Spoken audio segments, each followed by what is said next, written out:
안녕하세요. 오늘 저희가 함께 좀 깊이 파고들 이야기는요. 구약 성경 열왕기하 1장에 나오는 뭐랄까 좀 충격적이면서도 동시에 많은 생각을 던져주는 사건입니다. 네. 이스라엘에 아하시아라는 왕이 있었는데 이 왕이 다친 후에 벌어지는 일이거든요. 근데 이게 시작부터 좀 흥미로운 게 그가 조상들이 섬겼던 야훼 하나님이 아니고요. 블레셋 사람들의 신 바알세붑에게 사람을 보내서 병이 나을지 묻는다는 거예요. 네, 맞아요. 왜 그랬을까요? 이게 참 궁금하죠. 네, 그래서 오늘 이 기록을 통해서 저희가 아하시아 왕의 그 선택, 그게 도대체 어떤 배경에서 나온 건지, 그리고 또 선지자 엘리야의 반응이 왜 그렇게까지 극단적으로 나타났는지 좀 자세히 살펴보려고 합니다. 엘리야의 반응이요? 네, 특히 이 분석은 엘리야라는 인물의 그 복잡한 내면, 그리고 그가 느꼈을 법한 어떤 깊은 두려움, 또 절망감 이런 감정들에 좀 초점을 맞추고 있어요. 그러니까 단순히 막 화를 내는 게 아니라 그 뒤에 뭔가 더 깊은 게 있었다 이런 거죠. 그렇군요. 아니, 아하시아는 왜 다른 신을 찾았고 또 엘리야는 왜 그렇게 불까지 내려서 사람들을 죽게 했는지 이게 참 풀리지 않는 수수께끼 같은데요. 당신도 저희랑 같이 이 흥미진진하면서도 좀 어려운 이야기 속으로 한번 들어가 보시죠. 자, 그럼 먼저 사건이 어떻게 시작됐는지부터 한번 짚어보죠. 아하시아 왕이 왕국 난간에서 떨어져서 크게 다쳤습니다. 네. 이게 뭐 생명이 위독했는지 어쨌는지는 정확히 모르겠지만 그래도 스스로 내가 회복할 수 있겠다 이렇게 장담하기는 어려운 꽤 심각한 부상이었던 것 같아요. 그렇죠. 근데 그가 제일 먼저 한 일이 이스라엘의 하나님께 뭐 기도를 한다거나 묻는 게 아니었어요. 네. 에그론이라는 블레셋 도시에 있는 신 바알세붑에게 사자를 보내서 내가 이 병에서 살아날 수 있겠냐 이걸 물어보게 한 겁니다. 바로 이 지점이 중요한데요. 이게 그의 아버지였던 아합 왕하고는 좀 뚜렷한 차이를 보이는 부분이에요. 아하방이요? 네. 아합 왕도 물론 뭐 악한 왕이었고 특히 그 시돈 출신 아내 이세벨의 영향을 많이 받아서 바알 숭배를 막 들여왔잖아요. 네, 그렇죠. 근데 아합은 좀 달랐던 게 뭐 정치적으로나 군사적으로 필요할 때는 야훼 선지자들의 말에 귀를 기울이기도 하고 또 야훼의 이름으로 전쟁에 나가기도 하고 뭐랄까 일종의 혼합주의적인 그런 신앙 행태를 보였거든요. 아하. 그런데 아들 아하시아는 아예 처음부터 야훼를 그냥 선택지에서 빼버리고 이방신에게만 의존하려는 그런 모습을 보인다는 거죠. 정말요? 아니, 아버지랑 그렇게 달랐다니 왜 그랬을까요? 단순히 그 어머니 이세벨 영향만으로는 좀 설명이 안 될 것 같은데요. 그냥 어릴 때부터 보고 자란 환경이 전부였을까요? 어머니 영향도 분명히 컸을 겁니다. 뭐 바알이랑 아세라 숭배가 거의 국교처럼 여겨지는 그런 환경이었으니까요. 네. 근데 또 다른 중요한 가능성으로 아버지 아합의 죽음, 이게 결정적인 영향을 미쳤을 수 있다. 이런 분석이 있어요. 아합의 죽음이요? 네. 기억하시겠지만 아합 왕이 길르앗 라못 전투에서 전사했잖아요. 네네. 근데 그 전투 전에 400명이나 되는 야훼 선지자들이 다 같이 한 목소리로 승리할 거라고 예언했었거든요. 맞아요, 맞아요. 근데 딱 한 명, 미가야라는 선지자만 패배할 거고 왕은 죽을 거다. 이렇게 예언했고 결국 진짜 미가야 말대로 아합이 죽었죠. 그 엄청난 사건이었죠. 400대 1의 예언 대결에서 그 소수의 목소리가 진실이었던. 네, 바로 그거죠. 고대 사회에서는 전쟁에서 이기냐 지냐가 곧 그 민족이 섬기는 신의 능력이랑 바로 연결됐거든요. 그쵸. 근데 400명이나 되는 선지자가 야훼 이름으로 승리를 장담했는데 결과는 완전 참혹한 패배, 그리고 왕의 죽음이었잖아요. 네. 이 사건 이후에 이스라엘 백성들 사이에서 야훼 신앙에 대해서 아주 깊은 회의감이나 불신 같은 게 퍼졌을 가능성이 매우 높다는 겁니다. 뭐랄까, 야훼는 이제 더 이상 우리를 지켜주지 못한다. 힘을 잃은 신이다. 이런 인식이 막 퍼졌을 수 있다는 거죠. 그래서 아하시아는 아주 자연스럽게 당시에 좀 명성이 높았던 다른 지역 신, 그러니까 블레셋 에그론의 신인 바알세붑에게 눈을 돌렸을 거다. 이런 해석이 가능합니다. 그렇군요. 아버지의 죽음이 야훼 신앙 자체에 대한 어떤 불신으로까지 이어졌을 수 있다. 이런 이야기네요. 근데 그 바알세붑이라는 신, 이름이 좀 특이하게 들리는데요. 뭐 파리 대왕 이런 별명도 있던데요. 맞아요. 히브리어로 바알세붑, 이게 이제 파리의 군주 혹은 파리의 주인, 뭐 이런 뜻으로 해석될 수가 있어요. 파리의 주인요? 네, 이게 원래 그 신의 이름이었는지 아니면 뭐 야훼 신앙을 가진 이스라엘 사람들이 좀 경멸적으로 붙인 별명이었는지는 확실하지 않아요. 아하. 근데 고대 근동에서 팔이랑 관련된 신성은 종종 뭐 질병이라든지 역병 아니면 부패 이런 거랑 연관되기도 했거든요. 네.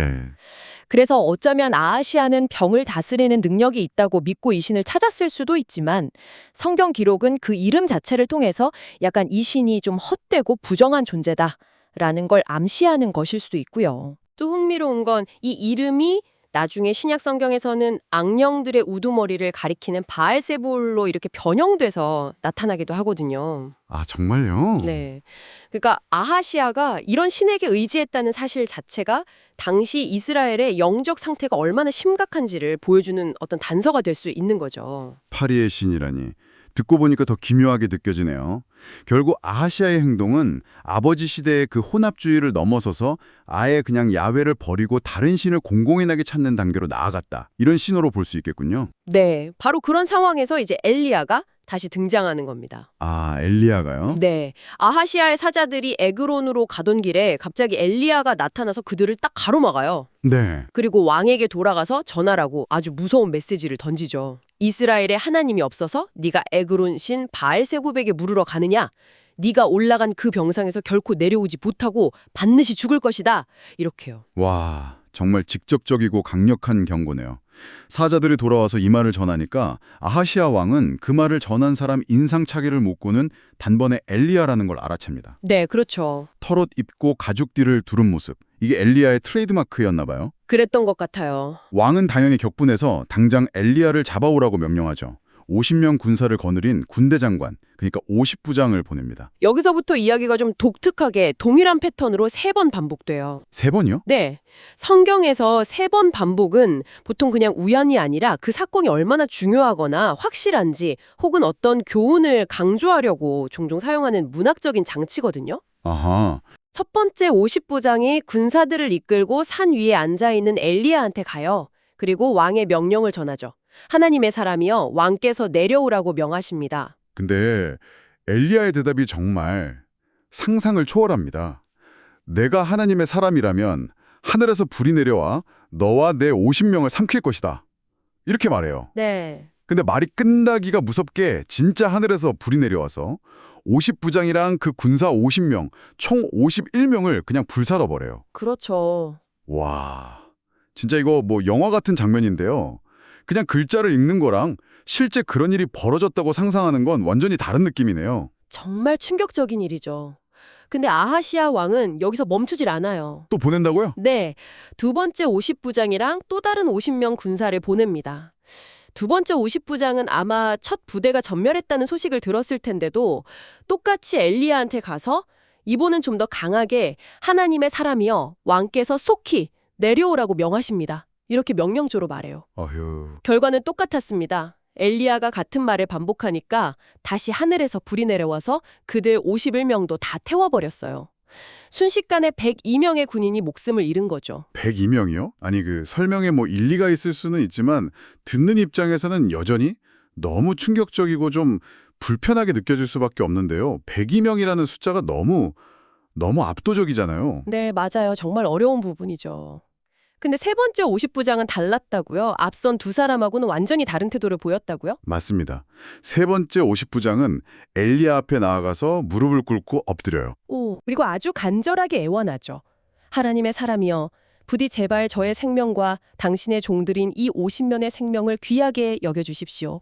전에 왔던 50부장 둘이랑 그 군사 50명에게 불이 내려와 삼켰지만 이제 제발 제 생명은 귀하게 여겨주십시오. 이렇게요.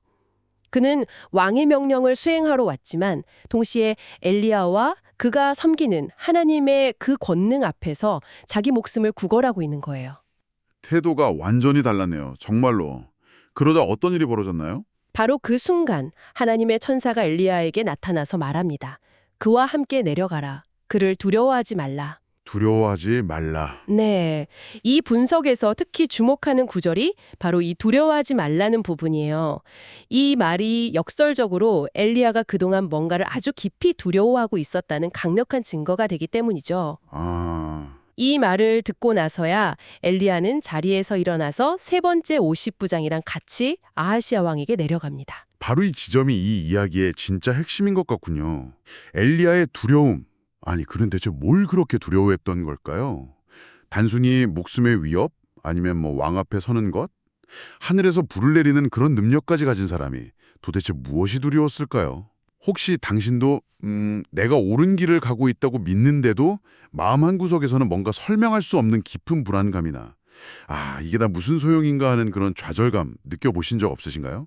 어쩌면 엘리야의 감정이 우리 안에 어떤 경험이랑 좀 맞닿아 있을지도 모르겠네요. 네, 이 분석은 엘리야의 두려움이 단순히 신체적인 위협이나 왕의 권력에 대한 그런 공포가 아니었을 가능성이 높다고 봐요. 그럼 뭐였을까요? 엘리야의 이전 삶을 좀 돌아보면 그는 이미 아주 극심한 고독감 그리고 영적인 탈진을 경험한 적이 있거든요. 맞아요.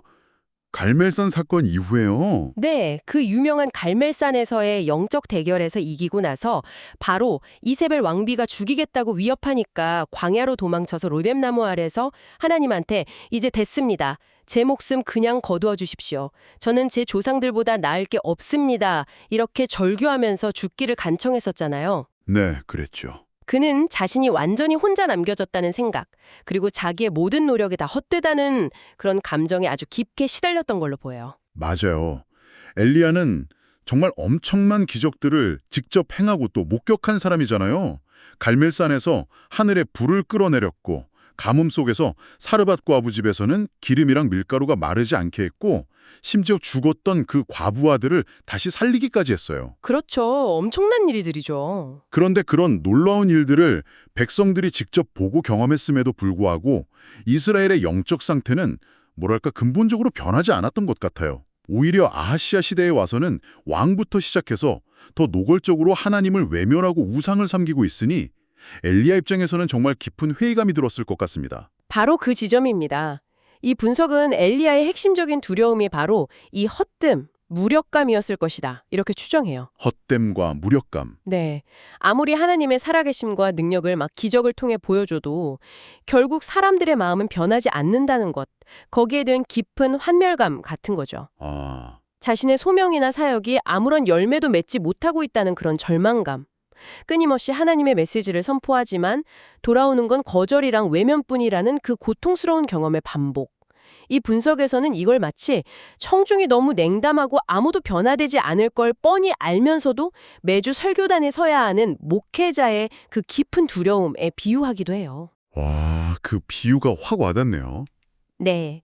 또다시 실패와 거절을 경험해야 하는 그 상황, 그 아픈 상처를 다시 마주해야 한다는 것에 대한 두려움이 그를 꽉 사로잡고 있었을 수 있다는 거죠. 듣고 보니까 엘리야가 단순히 성격에 불같은 선지자 이게 아니라 정말 깊은 상처랑 싸우고 있었던 인물이라는 게 느껴지네요. 어쩌면 우리 안에도 좀 비슷한 좌절감이 있을 수 있겠다는 생각도 들고요. 그렇다면 엘리야가 100명이나 되는 군인들을 불러 태워 죽인 그 행동은 그런 깊은 절망감이랑 이스라엘의 불신앙에 대한 어떤 극단적인 표현이었을까요? 이 백성은 진짜 희망이 없다. 차라리 그냥 심판으로 끝내는 게 낫겠다. 이런 식의 생각까지 갔을 수도 있을까요? 충분히 그럴 가능성을 생각해 볼 수 있습니다. 그의 행동은 단순한 자기 방어를 넘어선 하나님의 권위를 멸시하고 선지자를 조롱하는 그 불신앙의 세력에 대한 하나님의 즉각적인 심판을 구하는 그런 행위였을 수도 있어요. 네. 그리고 더 어려운 질문은 왜 하나님께서 엘리야의 요청대로 2번씩이나 하늘에서 불을 내리시는 걸 허락하셨냐는 점이죠. 이게 단순히 두려움에 떠는 선지자를 달래주거나 힘을 실어주기 위한 행동이었을까요? 아니면 처음 그 두 50부장들이 보인 태도 자체에 뭔가 문제가 있었던 걸까요? 그들의 태도요? 확실히 세 번째 50부장이랑 비교하면 달랐던 것 같긴 해요. 네, 그렇죠. 앞에 두 50부장은 엘리야한테 와서 다짜고짜 하나님의 사람이여 내려오라 이렇게 명령했잖아요. 네. 그들의 말에는 하나님의 사람이라는 호칭이 쓰이긴 했지만 그 호칭에 대한 어떤 존중이나 경외심은 찾아보기가 좀 어려워요. 오히려 왕의 권위를 앞세워서 선지자를 좀 강압적으로 대하려는 태도가 엿보이죠. 분위기 속에서 하나님의 사람이라는 말이 그냥 형식적인 수식어, 심지어는 약간의 조롱이나 시험의 의미를 담아서 사용됐을 수도 있다는 겁니다. 조롱이요? 네. 그래서 엘리야는 바로 그 점, 즉 하나님의 이름과 권위가 너무 가볍게 여겨지고 도전받는 그 상황에 분노했을 수 있다는 거죠. 네가 감히 나를 하나님의 사람이라고 부르면서 이런 식으로 대하는 거냐? 그렇다면 진짜 하나님의 사람이 어떤 존재인지 그 권위가 뭔지 내가 보여주겠다. 이런 마음으로 불을 구했을 수 있고 하나님께서는 그들의 불경함, 더 나아가서 이스라엘 전체의 그 완고한 불신앙에 대한 아주 강력한 경고로서 불을 내리시는 걸 허락하셨을 수 있다. 이런 해석이 가능합니다. 아하. 세 번째 50부장이 아주 겸손하게 생명을 구했을 때 비로소 하나님께서 두려워 말고 내려가라 라고 말씀하신 것은 그의 그 진심 어린 태도가 하나님의 자비를 이끌어냈다는 걸 보여주는 거고요. 엘리야 개인의 감정뿐만 아니라 당시의 종교적, 사회적 맥락까지 같이 고려해야 그 의미를 좀 더 깊이 이해할 수 있겠군요.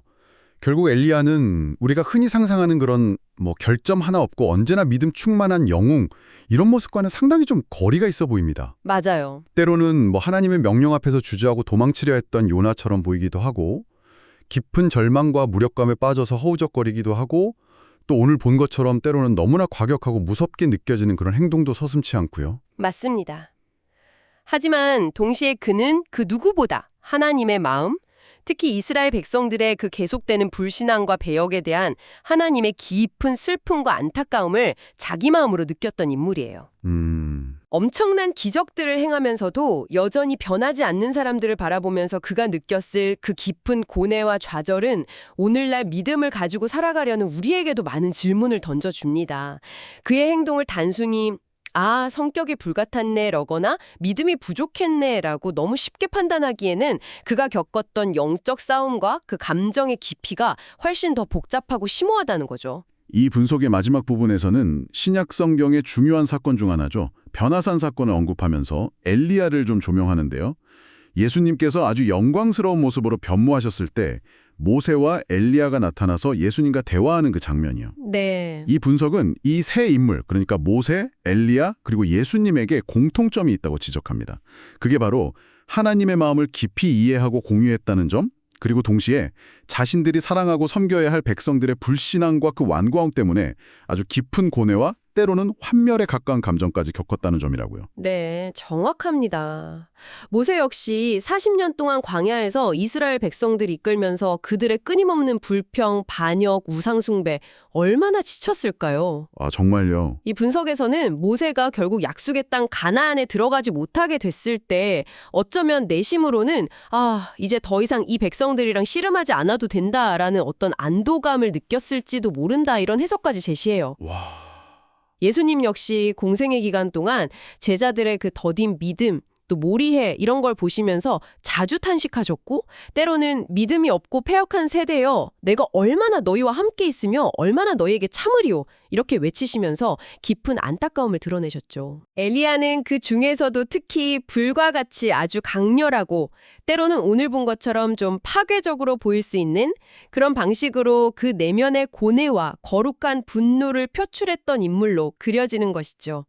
오늘 우리는 열왕기하 1장의 기록 분석을 통해서 하나님을 외면했던 아하시아 왕의 선택, 그리고 그에 맞섰던 엘리야의 격렬한 반응, 또 그 충격적인 사건 이면에 숨겨져 있었던 엘리야의 깊은 두려움과 절망감에 대해서 자세히 살펴보았습니다. 네. 100명의 죽음이라는 참 받아들이기 쉽지 않은 사건 속에서 오히려 엘리야라는 인물의 복잡하고 고통스러운 내면을 더 깊이 들여다볼 수 있었던 그런 시간이었던 것 같습니다. 엘리야의 이야기는 단순히 그냥 오래된 종교 기록에 머무는 게 아니라 신앙과 의심 사이에 그 팽팽한 긴장, 또 거절당하는 경험이 주는 깊은 상처, 그리고 하나님의 사람이라고 불리는 이들조차 피할 수 없는 그런 치열한 인간적인 고뇌에 대한 근본적인 질문을 우리에게 던집니다. 네. 왜 우리는 놀라운 기적과 은혜를 경험하고도 그렇게 쉽게 변하지 않을까? 깊은 절망과 무력감이 찾아올 때 우리는 어떻게 반응해야 할까? 이런 질문들이요, 엘리야의 좀 불완전하고 때로는 거칠어 보이는 모습 속에서 오히려 우리는 위로를 받고 또 우리 자신을 성찰할 기회를 얻게 되는 것 같아요. 오늘 우리가 나눈 이야기의 가장 중요한 핵심은 아마 이것일 겁니다. 엘리야의 그 놀라운 능력이나 기적이 아니라 그 모든 것에도 불구하고 그가 겪어야 했던 깊은 인간적인 취약함, 즉 기적조차도 해결해주지 못했던 그 절망감과 실패의 고통이야말로 우리가 주목해야 할 부분이라는 점입니다. 마지막으로 당신께 좀 흥미로운 질문 하나를 던지면서 마무리할까 하는데요. 네. 오늘 살펴본 사건 이전에 하나님께서 엘리야에게 아람 왕이 될 하사엘, 그리고 이스라엘 왕이 될 예후, 또 자신의 후계자인 엘리사에게 기름을 부어서 세우라는 아주 구체적인 명령을 주셨어요. 네, 맞아요. 근데 기록을 보면 엘리야는 엘리사에게 겉옷을 던져주면서 그를 후계자로 부르기는 했지만 하사엘과 예후에게 기름을 붓는 그 중요한 임무는 직접 수행하지 않고 다음 세대로 넘긴 것처럼 보이거든요. 아, 그렇죠. 그런 부분이 있죠. 어쩌면 수년간 이어졌을지도 모르는 그의 이런 망설임, 혹은 좀 불완전해 보이는 순종의 모습이 오늘 우리가 깊이 파고든 그의 그 격렬한 행동과 그 안에 숨겨진 깊은 두려움, 또 무력감을 이해하는데 또 다른 중요한 실마리를 제공해 주지는 않을까요? 한번 깊이 생각해 보실 만한 질문인 것 같습니다. 다음에 더 흥미로운 분석으로 찾아뵙겠습니다.